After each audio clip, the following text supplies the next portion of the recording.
আলাইকুম এভরিওয়ান, আমি হিমু। আমার হিমুস লাইফ ডায়েরি ইউটিউব চ্যানেল এবং ফেসবুক পেজে আপনাদের সবাইকে স্বাগতম।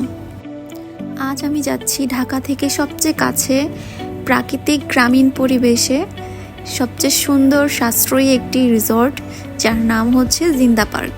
প্রাকৃতিক মনোমুগ্ধকর এত গ্রামীণ পরিবেশে এত সুন্দর একটি রিসর্ট যে আছে, তা হয়তো অনেকেই না দেখলে বিশ্বাস করতে পারবেন না।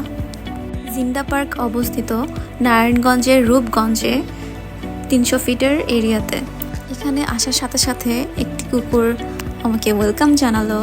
এরা খুবই ফ্রেন্ডলি, এখানে আপনার কাছে কাছে ঘুরবে, খুব ভালো লাগবে। অনেকভাবেই আপনি জিন্দা পার্কে আসতে পারবেন। সবচেয়ে ইজি ওয়ে হচ্ছে ফার্স্টে কুড়িল বিশ্ব রোড থেকে কুড়িল রেল লাইনের পাশে বিআরটিসি কাউন্টার থেকে কাঞ্চন ব্রিজ পর্যন্ত যাওয়ার টিকিট কিনবেন। দাম নেবে 25 টাকা। কাঞ্চন ব্রিজে নেমেই বাইপাসের মোড় থেকে জিন্দা পার্কে যাওয়ার জন্য অটোরিকশা রয়েছে। অটোরিকশা প্রতি জন ভাড়া 30 টাকা এবং রিজার্ভ নিলে 100 থেকে 120 টাকায় যেতে পারবেন। জিন্দা পার্কে আপনারা সকাল 7টার পর থেকে আসতে পারবেন। টিকিটের মূল্য অ্যাডাল্টের জন্য 100 টাকা এবং বাচ্চাদের জন্য 50 টাকা। জিন্দা পার্ক সপ্তাহে 7 দিনই খোলা থাকে। যে কোনো বিশেষ কারণে হয়তো বন্ধ থাকে, তখন জানিয়ে দেওয়া হয়।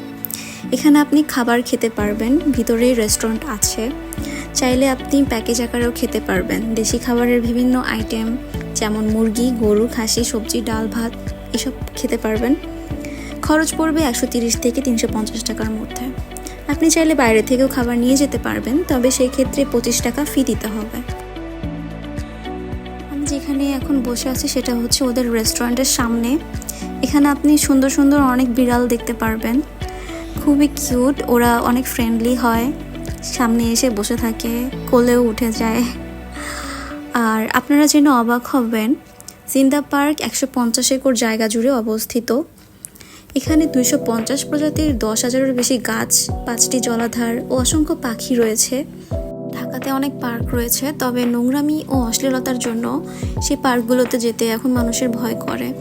ঢাকার যানজট কোলাহল থেকে কিছুক্ষণের জন্য মুক্তি পেতে ঘুরে আসা উচিত জিন্দা পার্ক থেকে। অসাধারণ স্থাপত্য শৈলীর ব্যবহার ফুটিয়ে তোলা হয়েছে পার্কটিতে। পার্কটি কোনো সরকারি উদ্যোগের ফসল নয়, আবার কোনো বাণিজ্যিক প্রতিষ্ঠানেরও নির্মাণ নয়। পার্কটি তৈরি হয়েছিল এলাকাবাসীর অংশগ্রহণের মাধ্যমে। 5,000 সদস্য নিয়ে অগ্রপথিক পল্লী সমিতি 1980 সালে যাত্রা শুরু করে। এই দীর্ঘ 35 বছরের অক্লান্ত পরিশ্রম আর ত্যাগের ফসল এই পার্কটি। এখানে ধীরে ধীরে গড়ে উঠেছে কমিউনিটি স্কুল, কমিউনিটি ক্লিনিক, নান্দনিক স্থাপত্যশৈলী বিশিষ্ট একটি লাইব্রেরি, মসজিদ, ঈদগাহ, কবরস্থান, রয়েছে একটি রেস্তোরাঁ। এখানে আমার মোস্ট ফেভারিট হচ্ছে লাইব্রেরিটি। প্রকৃতিকে যখন আমরা আপন করে নিতে পারি, তখন প্রকৃতি আমাদের সবচেয়ে কাছের, সবচেয়ে নিকটাত্মীয় হয়ে যায়। তবে প্রকৃতি যতটা শান্ত, নিবিড় ও নিঃস্বার্থ, মানুষ তার এক টুকরোও না। মানুষ যখনই বৃক্ষ নাশ করে, নদী সমুদ্রকে দূষণ করে, তখন সে প্রকৃতি থেকে অনেক দূরে সরে যায়। আমরা দিনের পর দিন এভাবেই নিজেদের বিপদ নিজেরাই ডেকে আনছি। গাছপালা কেটে, তারপর পাহাড় কেটে, এগুলো একদমই ঠিক না। আমাদের আরও উচিত গাছপালা আরও লাগানো। প্রকৃতিকে ভালোবাসার অর্থ নিজেকেও ভালোবাসা। এটা সবার জন্যই মঙ্গল, সবার কল্যাণেই আমরা প্রকৃতিকে বাঁচিয়ে রাখার চেষ্টা করব।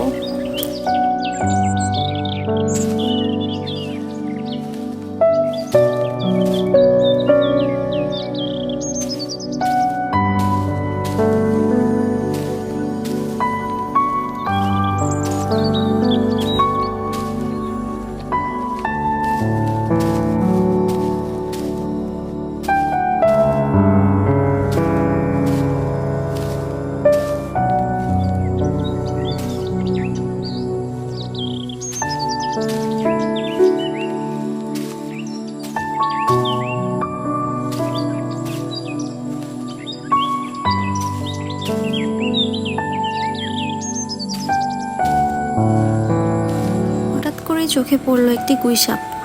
এটা বেশ ভালোই বড় সাইজের।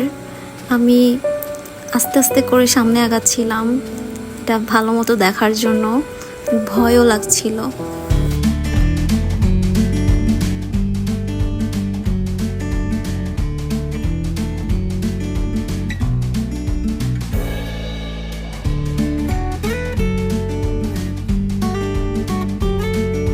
যাচ্ছি লাইব্রেরির ভিতরে। লাইব্রেরিতে প্রবেশের টিকিট মূল্য 20 টাকা। আপনি ভিতরে থাকা যে কোনো বই পড়তে পারবেন। লাইব্রেরিতে ঢুকলে আর বের হতে ইচ্ছা করবে না। এত মনোমুগ্ধকর একটি পরিবেশ লাইব্রেরির ভেতরে। ইন্টেরিয়র অ্যান্ড ডিজাইন এত সুন্দর যা আপনাকে অবশ্যই অবাক করবে। লাইব্রেরির ছাদ থেকে পুরো ভিউটা দেখা যায়। আপনারা পুরো পার্কটি লাইব্রেরির ছাদ থেকে দেখতে পারবেন। এই ভেড়াগুলো দেখে আমার অনেক ভালো লেগেছে, কারণ এই রকম দৃশ্য শুধু গ্রামেই দেখা যায়। আর আমি গ্রামে যাই না ছোটবেলা থেকে, তো এই দৃশ্যটি দেখে আমার খুবই ভালো লেগেছে। আর এই ভেড়াটি সম্ভবত প্রেগনেন্ট, সো ওর একটু হাঁটতে কষ্ট হচ্ছিল।